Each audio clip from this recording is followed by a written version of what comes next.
खुदावंद यीशु मसीह के बाबरकत जलाली और पुरफजल नाम में सभी की सलामती चाहता हूँ। यकीनन आज सुबह सभी खुश हैं और बड़ा ख़ास दिन है, आज बड़ा ख़ास त्यौहार है और इसे इंग्लिश में पाम संडे और उर्दू में खजूर का एतवार कहते हैं। खजूर की जो डालियां हैं इनका बाइबल मुकद्दस में जिक्र बड़ी अहमियत का हामिल है। आए मेरे साथ खुदा के मोतबर और जिंदा कलाम में से देखिएगा, मुकद्दस मत्ती रसूल का इंजीली बयान 21 बाब में यूं मरकूम है, ये इसलिए हुआ कि जो नबी की मार्फत कहा गया था वो पूरा हो कि सहून की बेटी से कहो कि देख तेरा बादशाह तेरे पास आता है, वो हलीम है और गधे पर सवार है, बल्कि लादू के बच्चे पर। खुदावंद के जिंदगी बख्श कलाम के पढ़े और सुने जाने पर जिंदा खुदा की बरकत हो, आमीन। आप इस सारे वाकया से बखूबी वाकिफ हैं। हर साल इस हवाला को पढ़ा जाता है, सुनते हैं। यीशु ने 2 शागिर्दों को पास के गांव में भेजा और उनसे कहा कि वहां पर एक गधी और उसका बच्चा बंधा हुआ पाओगे, उसको खोलकर मेरे पास लाओ, और अगर कोई तुमसे पूछे तो उससे कहना कि इसकी खुदावंद को जरूरत है। तो जब वो वहां पर गए और गधी के बच्चे को खोला तो यकीनन सवाल भी किया होगा कि आप इसको कहां ले जा रहे हैं, तो उन्होंने कहा होगा कि यीशु को इसकी जरूरत है, और उन्होंने उस गधी के बच्चे को लादू को जाने दिया।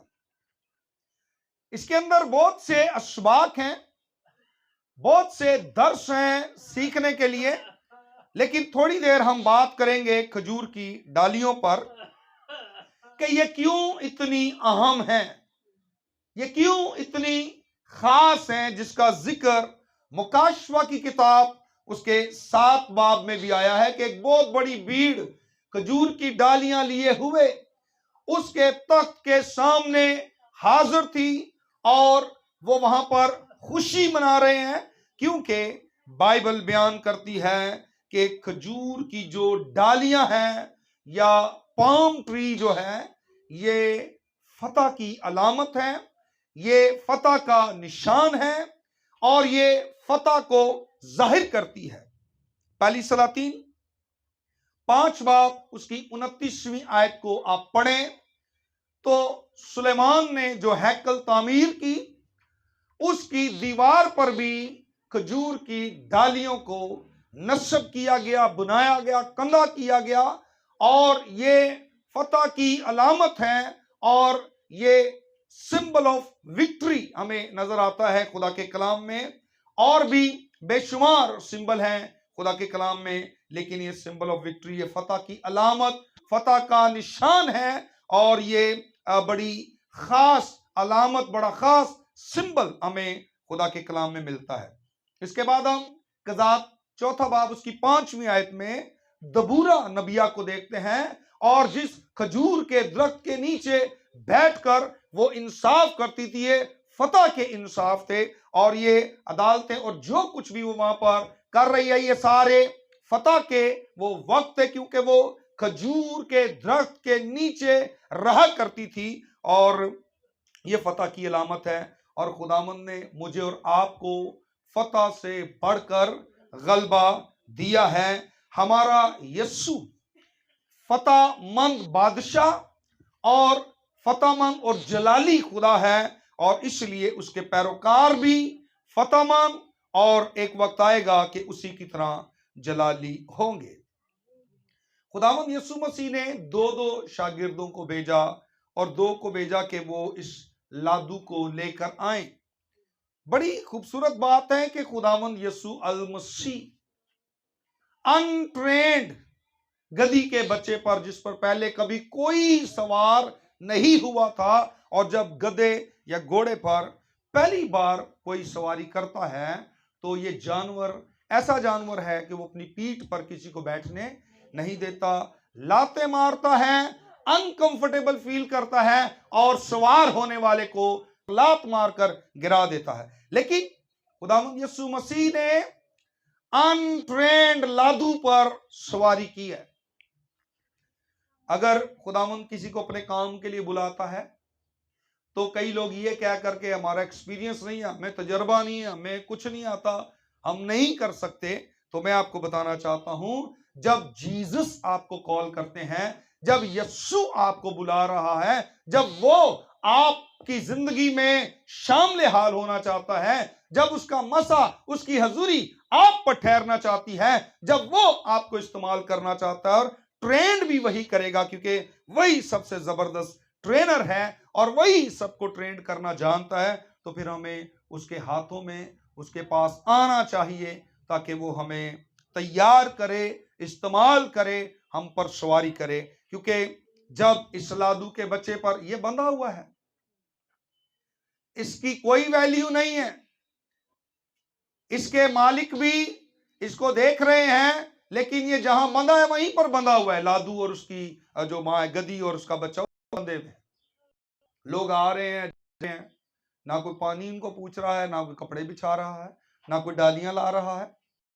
लेकिन जो ही ये लादू, ये गधी का बच्चा खुदा यीशु के पास गया है और यीशु इस पर सवार हुए हैं, अब लोग अपने कपड़े, कीमती कपड़े, पोशाकें, चादरें ला ला कर रास्ते में बिछा रहे। अब यही लादू जो पहले जो वैल्यूलेस था, जिसकी कोई वैल्यू नहीं थी, अब यही लादू वैल्यूएबल हो गया है।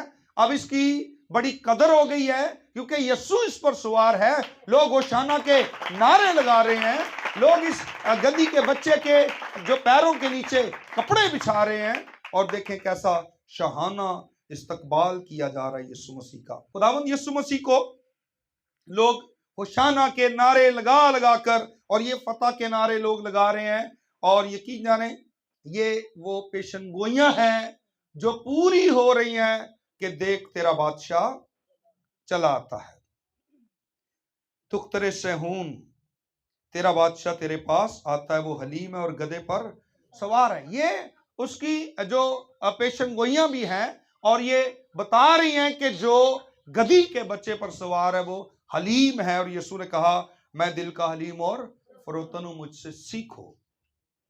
सो खुदावंद यीशु मसीह जब आ रहे हैं तो बड़ा शाहाना इस्तकबाल किया जा रहा है, और इस्राएली यहूदी ये समझ रहे थे कि अब मिसाया जो आया है, अब ये अपनी बादशाही कायम करेगा और अब रोम की हुकूमत खत्म हो जाएगी, अब यहूदियों की, अब जीसस की हुकूमत शुरू हो जाएगी।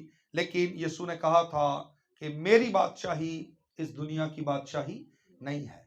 यीशु जमीनी तख्तो ताज को हासिल करने के लिए नहीं आया था, उसका जो तख्त है वो स्पिरिचुअल तख्त है, रूहानी तख्त है, और वो उस तख्त के लिए जिसको छोड़ कर आया था, और जिसके लिए वो कह रहा है बाप मुझे जलाली बना जैसा दुनिया के पेशतर से तुझ में जलाल रखता था, और फिर वो हमें भी जब आएगा अपने साथ ले जाएगा, हमें भी जलाली बनाएगा और हम भी उसके तख्त पर बैठेंगे। खुदावंद यीशु मसीह का बड़ा शाहाना इस्तकबाल किया जा रहा है।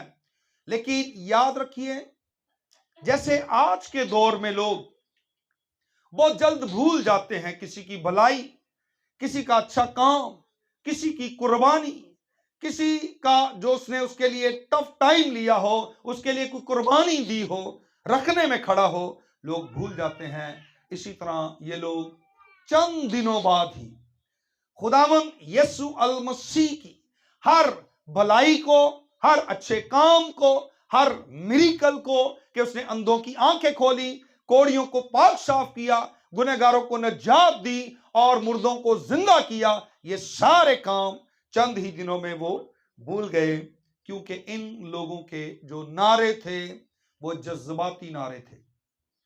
आज भी दौर बदला नहीं है, मुझे लगता है ये भी वही दौर है जिस दौर में ये लोग कर रहे हैं।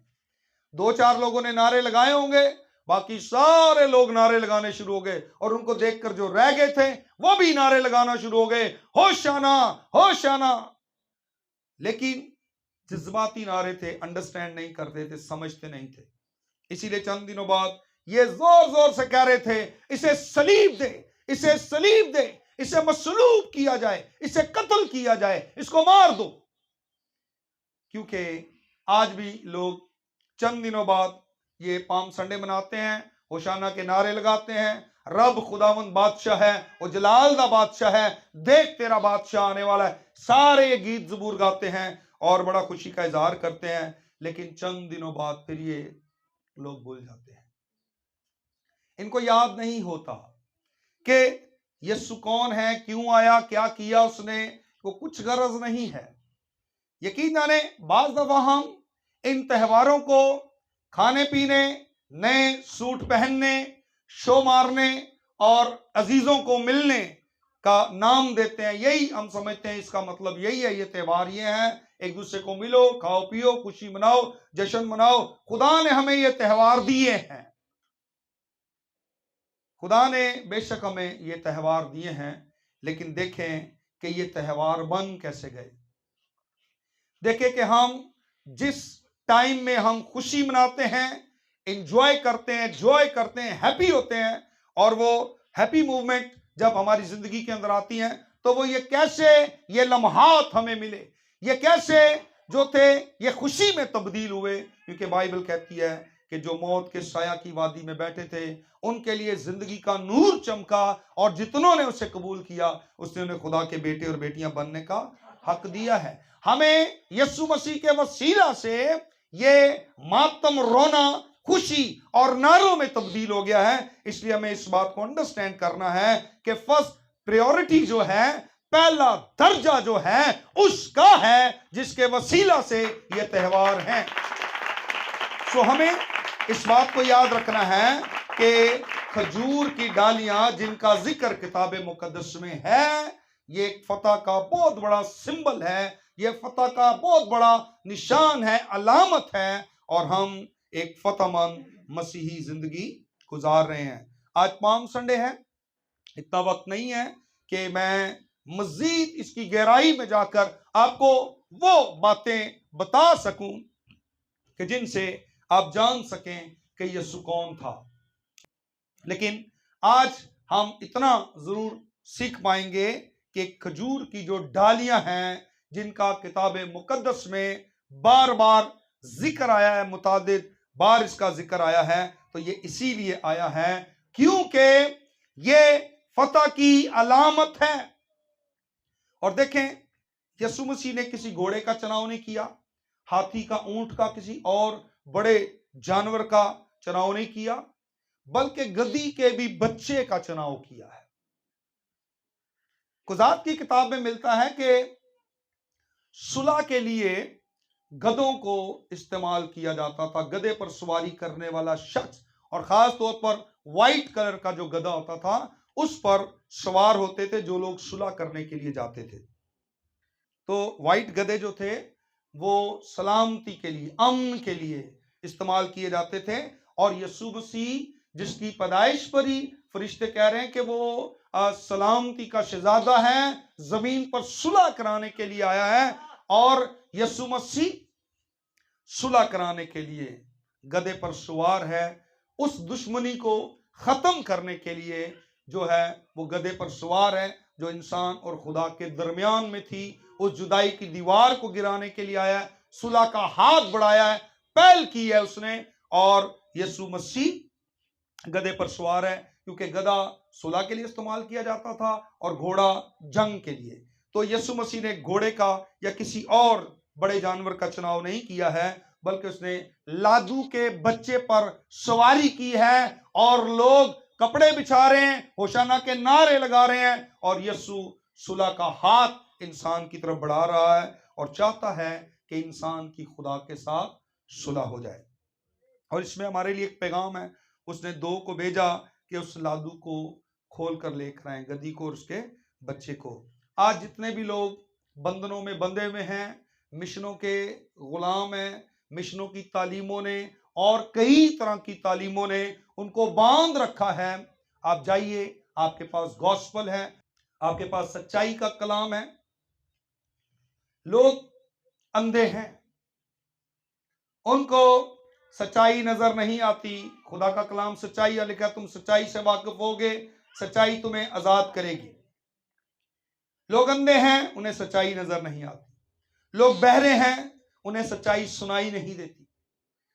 और हमें यीशु ने यह हुक्म दिया है कि आप ऐसे लोगों तक पहुंचे ताकि उनकी आंखें खुल जाएं, उनके बंद कान खुल जाएं और वो गॉस्पल खुशखबरी को सुन सकें। और खुशखबरी पर इसीलिए पर्दा पड़ा हुआ है क्योंकि इब्लीस ने काली चादर उनके ज़हनों दिमागों पर डाल दी है ताकि गॉस्पल की रोशनी, खुशखबरी, खुदा का जलाल उनके ज़हनों पर ना पड़े और उनके ज़हन मुनव्वर ना हो जाए।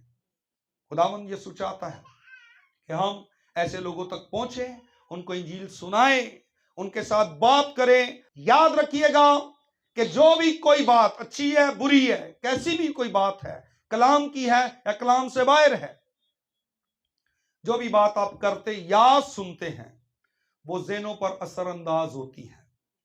इसलिए जब आप किसी से इंजील की बात करते हैं, वो सुनता है, नहीं सुनता, वो जैसा भी रिएक्ट करता है, वो कुछ भी करता है, आप इंजील की बात, गॉस्पल, खुशखबरी उसको दीजिए, उसके ज़हन पर वो जरूर असरअंदाज होगी। मत कहिएगा कि कलाम का इस पर असर नहीं होता, मत कहें लोग मुखालफत करते हैं, मत कहें लोग सुनना नहीं चाहते। आप सुना कर आए, आप सुनाते रहें, वो कलाम जरूर उनकी जिंदगियों को तब्दील करेगा। ये मेरा जाती तजर्बा है। खुदावंद यीशु मसीह 2 शागिर्दों को भेज रहा है ताकि वो उसको खोल कर लाएं और उन्होंने यीशु के हुक्म की जो है तामील की है। वो गए और उनको खोल कर किसके पास लाए? ये जरूर याद रखना है कि जो कोई भी खुलता है, आजाद होता है, उसको आपने किसके पास लाना है? यीशु के पास। उसको किसी महल्ले में नहीं ले जाना कि होना है महल्ला तेरा, उसको चर्च में लाना है। कहां लाना? उसको चर्च में लाना है, कलीसिया में लाना है। उसको कुछ और नहीं उसके कान में जो है वो फूक मार देनी कि इधर ਨੂੰ निकल जा, आजाद हो गया। जब वो खुल के उस जगह से तो कहीं भी वो जा सकते थे, गधी और उसका बच्चा, लेकिन वो किसके पास लाए हैं? हुक्म क्या है? मेरे पास लाओ, क्योंकि खुदामंद को इसकी, मेरी और आपकी खुदामंद को जरूरत है। वो हमें इस्तेमाल करना चाहता है। किस लिए? फॉर गॉस्पल वर्क, इंजील के काम के लिए, बशारती काम के लिए, अपने मिशनरी काम के लिए हमें वो पार्टनर बनाना चाहता है, हिस्सादार बनाना चाहता है और हमें उसके पार्टनर बनना है। और जितने पार्टनर होंगे उनको रिवार्ड जरूर मिलेगा, उनको वो इनाम देगा, अजर देगा, सिला देगा। इस बात को याद रखिएगा। आए अपने सरों को खुदा की हुजूरी में झुकाएं और दुआ मांगेंगे। हालेलुया।